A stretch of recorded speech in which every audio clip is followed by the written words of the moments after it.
Hi everyone, this is Naren Siswa and welcome to Udan. Let's start daily quiz. Check करते हैं आपने कितना क्या पोटेंशियल है. Okay, question number 1 is Poona संधि के संदर्भ में निम्नलिखित कथनों पर विचार कीजिए. स्टेटमेंट 1 इज पूना संधि ब्रिटिश भारत सरकार की विधायिका में दबे हुए वर्गों के लिए चुनावी सीटों के आरक्षण के समझौते को संदर्भित करती है. स्टेटमेंट सेकंड इज यह अंबेडकर द्वारा अवसादग्रस्त वर्गों और महात्मा गांधी की ओर से उच्च जाति के हिंदुओं की ओर से हस्ताक्षर किए गए थे. उपरोक्त कथनों में से कौन सा या कौन से सही है? ऑप्शन ए केवल 1, ऑप्शन बी केवल 2, ऑप्शन सी 1 और 2 दोनों, ऑप्शन डी न तो 1 न ही 2. राइट आंसर क्या होगा इसका? राइट आंसर हो जाएगा इसका ऑप्शन ए. ओके, देखते हैं डिटेल में इसे. पूना पैक्ट ब्रिटिश भारत सरकार के विधायिका में निम्न वर्गों के लिए चुनावी सीटों के आरक्षण पर निम्न जाति और उच्च जाति के हिंदू नेताओं की ओर से बी.आर. अम्बेडकर और महात्मा गांधी के बीच एक समझौते को संदर्भित करता है. आम धारणा के विपरीत गांधी समझौते पर हस्ताक्षर करने में शामिल नहीं थे. यह 24 सितंबर 1932 को भारत के पूना की यरवदा सेंट्रल जेल में बनाया गया था. यह अम्बेडकर द्वारा अवसादग्रस्त वर्गों और मदन मोहन मालवीय की ओर से उच्च जाति के हिंदुओं की ओर से उपवास समाप्त करने के एक साधन के रूप में हस्ताक्षरित किया गया था, जो गांधी ने जेल में रहते हुए ब्रिटिश प्रधानमंत्री रामसेन मैकडोनाल्ड के फैसले के विरोध में किया था. नेक्स्ट क्वेश्चन नंबर 2 देखते हैं. न्यायिक सत्ता के संदर्भ में निम्नलिखित कथनों पर विचार कीजिए. स्टेटमेंट 1 इज न्यायिक सक्रियता से तात्पर्य न्यायिक फैसलों से है जो व्यक्तिगत राय के बजाय मौजूदा कानूनों पर आधारित होने का संदेह करते हैं. स्टेटमेंट सेकंड इज न्यायिक सक्रियता संवैधानिक व्याख्या, वैधानिक निर्माण और शक्तियों के पृथक्करण से संबंधित है. ऑप्शन ए केवल 1, ऑप्शन बी केवल 2, ऑप्शन सी 1 और 2 दोनों, ऑप्शन डी न तो 1 न ही 2. राइट आंसर इसका क्या है? Option B. आइए देखते हैं ऑप्शन बी कैसे आया. देखिए, फर्स्ट स्टेटमेंट इज न्यायिक सक्रियता से तात्पर्य न्यायिक फैसलों से है जिन पर मौजूदा कानूनों के बजाय व्यक्तिगत राय के आधार पर संदेह किया जाता है. नेक्स्ट इज इसे कभी कभी न्यायिक संयम के एंटोनियम के रूप में उपयोग किया जाता है. न्यायिक सक्रियता की परिभाषा और कार्यकर्ता के विशिष्ट निर्णय विवादास्पद राजनीतिक मुद्दे हैं. न्यायिक सक्रियता का प्रश्न संवैधानिक व्याख्या, वैधानिक निर्माण और शक्तियों के पृथक्करण से निकटता से संबंधित है. ओके, नेक्स्ट देखते हैं अपन question number 3. Question number 3 is Mahatma Gandhi राष्ट्रीय ग्रामीण विकास अधिनियम मनरेगा के संदर्भ में निम्नलिखित कथनों पर विचार कीजिए. कथन 1 है यह दुनिया का सबसे बड़ा रोजगार गारंटी कार्यक्रम है. सेकेंड इज इसमें कार्य और बेरोजगारी भत्ते की समयबद्ध गारंटी प्रदान करने का प्रावधान है. यह पूर्ण रूप से केंद्र सरकार द्वारा वित्त पोषित है.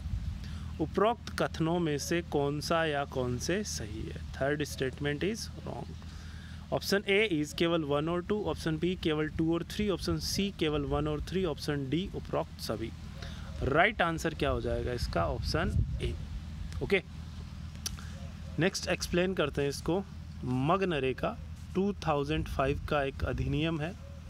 हाल ही में संसद के संपन्न मानसून सत्र में ग्रामीण विकास पर संसदीय स्थायी समिति ने महात्मा गांधी राष्ट्रीय ग्रामीण विकास अधिनियम 2005 मनरेगा के कार्यान्वयन पर एक रिपोर्ट जारी की है। इसका उद्देश्य क्या है वो देखते हैं।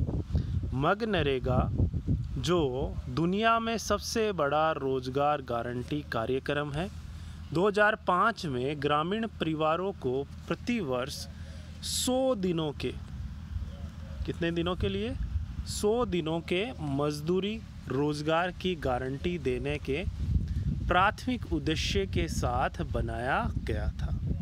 इसका उद्देश्य रोजगार परियोजनाओं के माध्यम से पुरानी गरीबी के कारणों को दूर करना है और इस तरह सतत विकास सुनिश्चित करना है। अंत में इन कार्यों की योजना बनाने और उन्हें लागू करने में पंचायती राज संस्थानों PRI को एक महत्वपूर्ण भूमिका देने के माध्यम में विकेंद्रीकरण की प्रक्रिया को मजबूत करने पर बल दिया गया है। अब इसकी प्रमुख विशेषताओं की बात करें तो फर्स्ट है कार्य करने का कानूनी अधिकार। पहले की रोजगार गारंटी योजनाओं के विपरीत अधिनियम ग्रामीण परिवारों के वयस्क सदस्यों के लिए रोजगार का कानूनी अधिकार प्रदान करता है। कम से कम 1/3 लाभार्थी महिलाओं को ये अधिकार होना चाहिए। न्यूनतम मजदूरी अधिनियम 1948 के तहत राज्य में खेतीहर मजदूरों के लिए निर्दिष्ट मजदूरी के अनुसार मजदूरी का भुगतान किया जाना चाहिए जब तक कि केंद्र सरकार मजदूरी दर को अधिसूचित नहीं करती। यह प्रतिदिन 60 रुपये से कम नहीं होनी चाहिए। कितने रुपए से कम नहीं होनी चाहिए? 60 रुपये से कम नहीं होनी चाहिए। वर्तमान में मजदूरी दर केंद्र सरकार द्वारा निर्धारित की जाती है। निर्धारित कौन करता है? केंद्र सरकार। और प्रतिदिन 135 रुपये से लेकर 214 रुपये प्रतिदिन तक। ओके, नेक्स्ट देखते हैं रोजगार और बेरोजगारी भत्ते की समयबद्ध गारंटी। रोजगार को असफल होने के 15 दिनों के लिए प्रदान किया जाना चाहिए, जिसे बेरोजगारी भत्ता दिया जाना चाहिए। समझ में आया? नेक्स्ट है विकेंद्रीकृत नियोजन।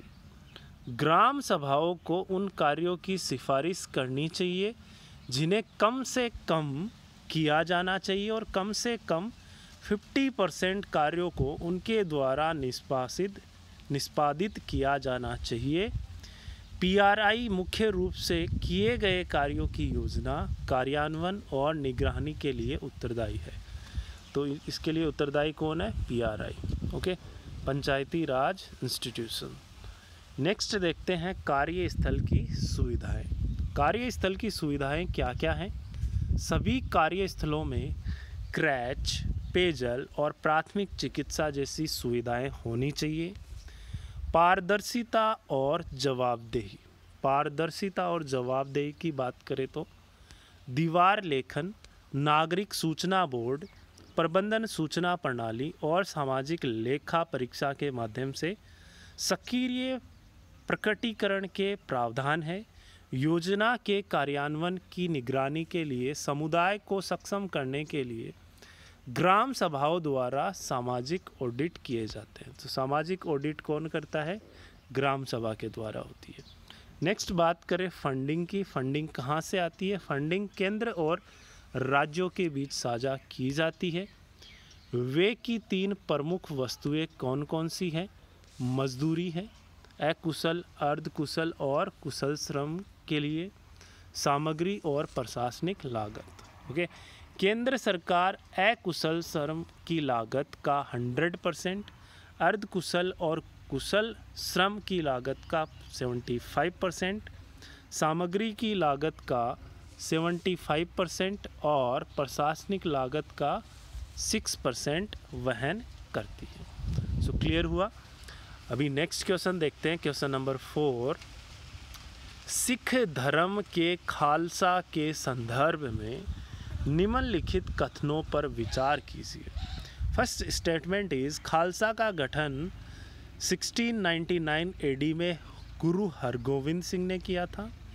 सेकेंड इज़, यह एक ऐसा समूह है जिसमें प्रतिबद्ध सिखों को उनके विश्वास के प्रति समर्पण प्रदर्शित करने के लिए शुरू किया जा सकता है।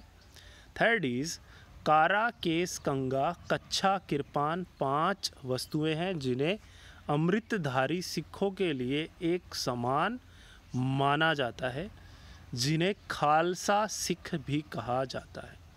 उपरोक्त कथनों में से कौन सा या कौन से सही है?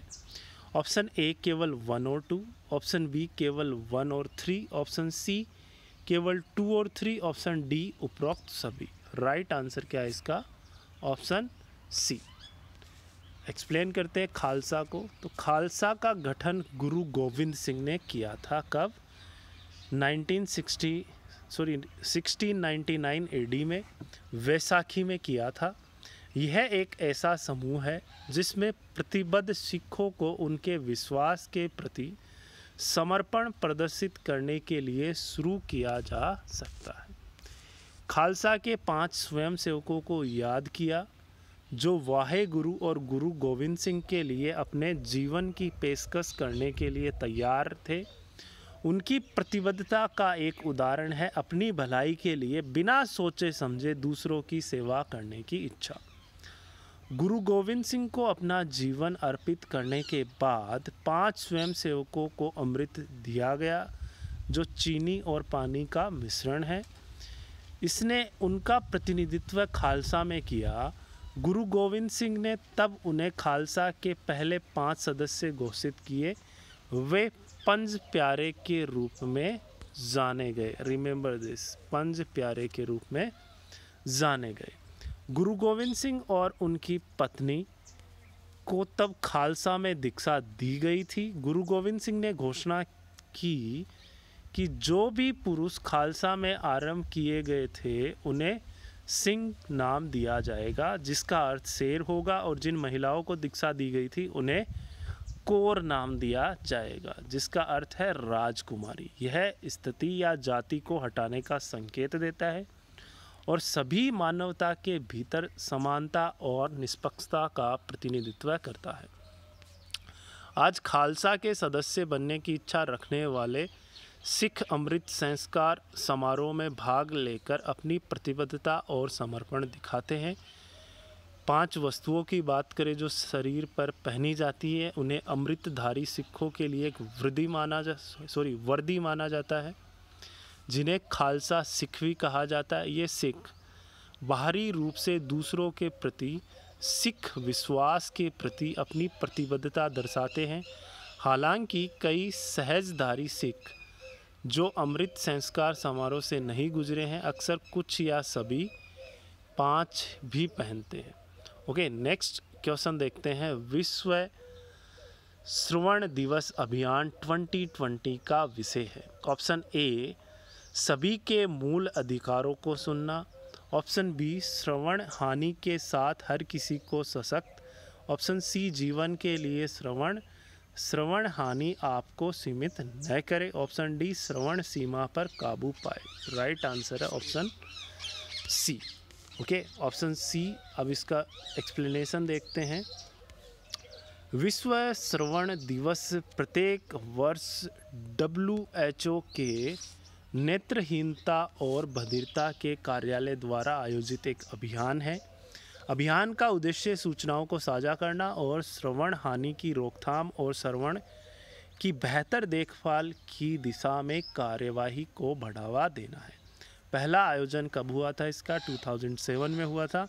2016 से पहले इसे अंतर्राष्ट्रीय कान देखभाल दिवस के रूप में जाना जाता था। ओके, किस नाम से जाना जाता था? अंतर्राष्ट्रीय कान देखभाल दिवस के नाम से।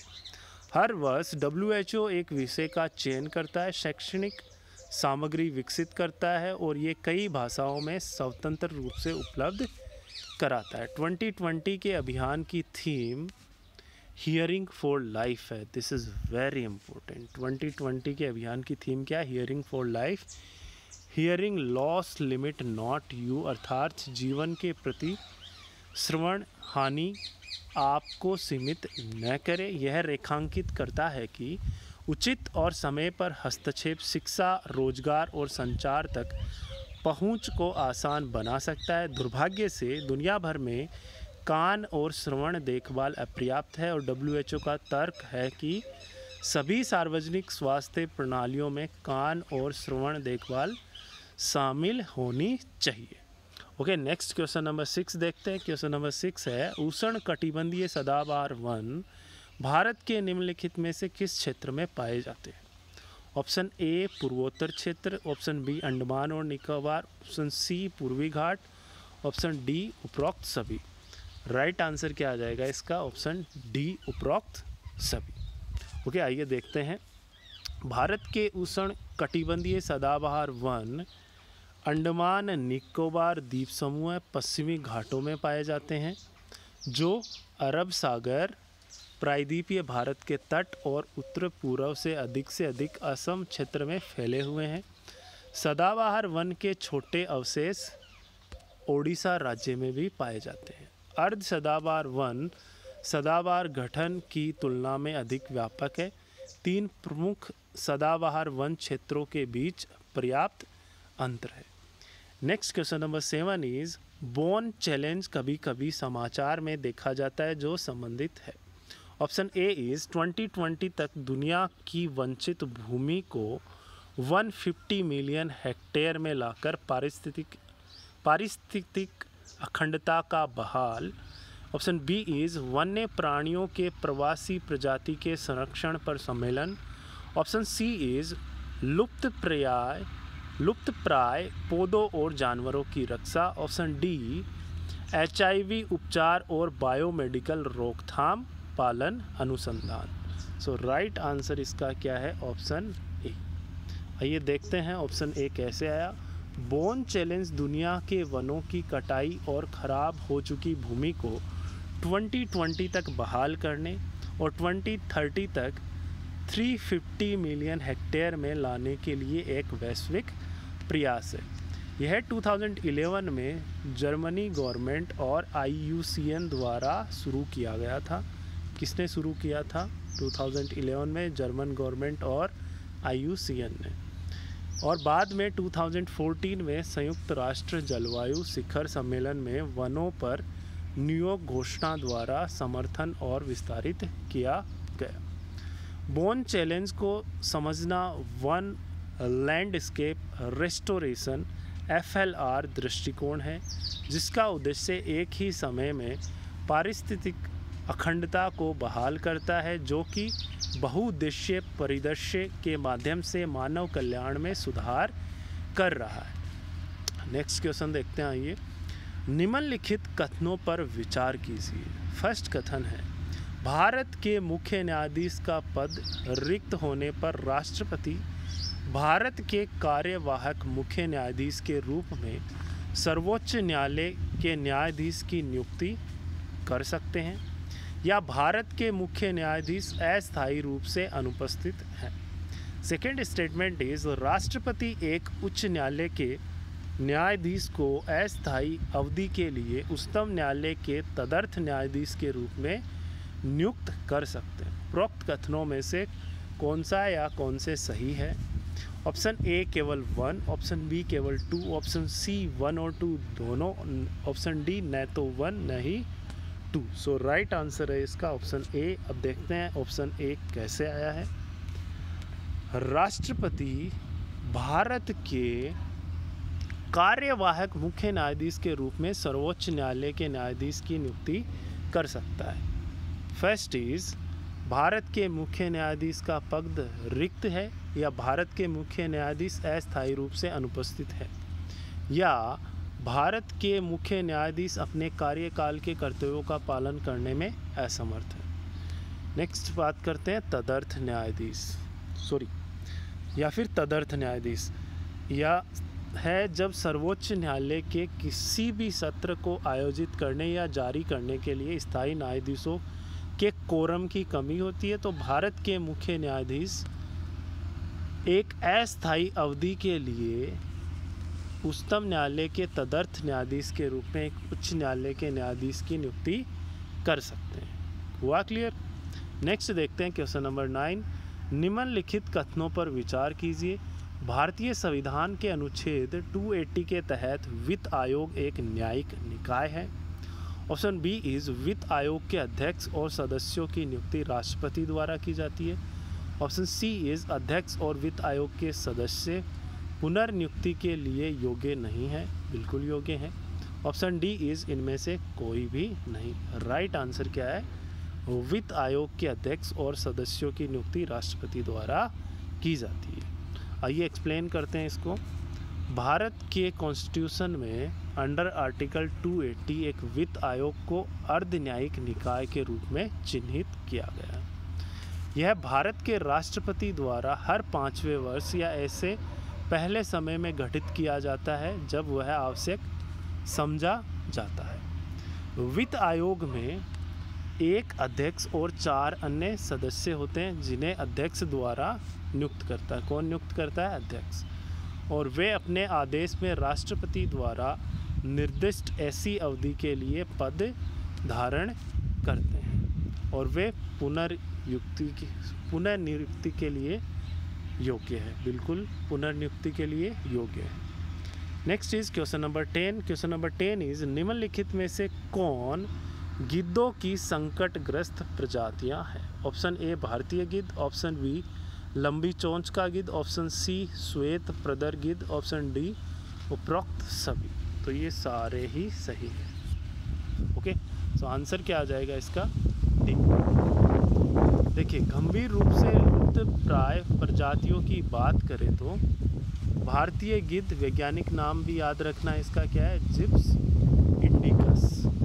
लंबी चोंच का गिद्ध जिसका वैज्ञानिक नाम क्या है? जिप्स टेनुरोस्ट्रिस, जिसे पहले बिल वाले गिद्ध कहा जाता है। 97% डाइक्लोफेनॉक द्वारा लुप्त किया जाता है। नेक्स्ट, बंगाल का गिद्ध जिसका वैज्ञानिक नाम है जिप्स बैगोनसिस, जिसे पहले ओरिएंटल वाइट बैक्ड गिद्ध के रूप में जाना जाता था। 99.9% डाइक्लोफेनाक द्वारा लुप्त किया जाता है। इसके अलावा संकटग्रस्त प्रजातियां हिमालयन गिद्ध है जिसका वैज्ञानिक नाम है Gyps himalayensis. Okay, next is question number 11। एक कॉरपोरेट बॉन्ड एक ऋण सुरक्षा है। स्टेटमेंट 1 इज यह निजी निगम द्वारा जारी किया गया है। स्टेटमेंट 2 इज कॉरपोरेट बॉन्ड को सरकारी बॉन्ड की तुलना में कम जोखिम वाला माना जाता है। उपरोक्त कथनों में से कौन सा या कौन से सही है? ऑप्शन ए केवल 1, ऑप्शन बी इज केवल 2, ऑप्शन सी 1 और 2 दोनों, option D neither 1 nor 2। Right answer क्या है इसका? डी, न तो 1 न ही 2। आइए देखते हैं कॉरपोरेट बॉन्ड के बारे में। एक कॉरपोरेट बॉन्ड एक निगम द्वारा जारी की गई ऋण सुरक्षा है और निवेशकों को बेची जाती है। ब्रांड के लिए समर्थन आमतौर पर कंपनी की भुगतान क्षमता, जो आमतौर पर भविष्य के संचालन से अर्जित करने के लिए पैसा है। कुछ मामलों में कंपनी की भौतिक संपत्तियों को बॉन्ड के लिए संपार्श्विक के रूप में उपयोग किया जा सकता है। कॉरपोरेट बॉन्ड को सरकारी बॉन्ड की तुलना में अधिक जोखिम वाला माना जाता है। नतीजतन ब्याज दरें लगभग हमेशा कॉरपोरेट बॉन्ड पर अधिक होती है, यहाँ तक कि क्रेडिट गुणवत्ता वाली कंपनियों के लिए भी। ओके, सो स्टूडेंट, आज का आपका डेली क्विज़ ख़त्म हो गया है और हमारा जो चैनल है इसको शेयर कीजिए, सब्सक्राइब कीजिए तो बाकी स्टूडेंट भी बेनिफिट ले सके इसका। और हमारा एक प्यारा सा ऐप है प्ले स्टोर पे, उड़ान एकेडमी के नाम से, वो इंस्टॉल कीजिए अपने मोबाइल में। उस एप्लीकेशन की मदद से आप online study material freely access कर सकते हो। इसके अलावा वहाँ पे बहुत सारी टेस्ट सीरीज़ हैं, चाहे आप किसी भी कंपटीशन की प्रिपरेशन कर रहे हो वो भी आप बिल्कुल ही कम कॉस्ट पे ले सकते हो। ज्वाइन कीजिए। Bye bye, have a nice day.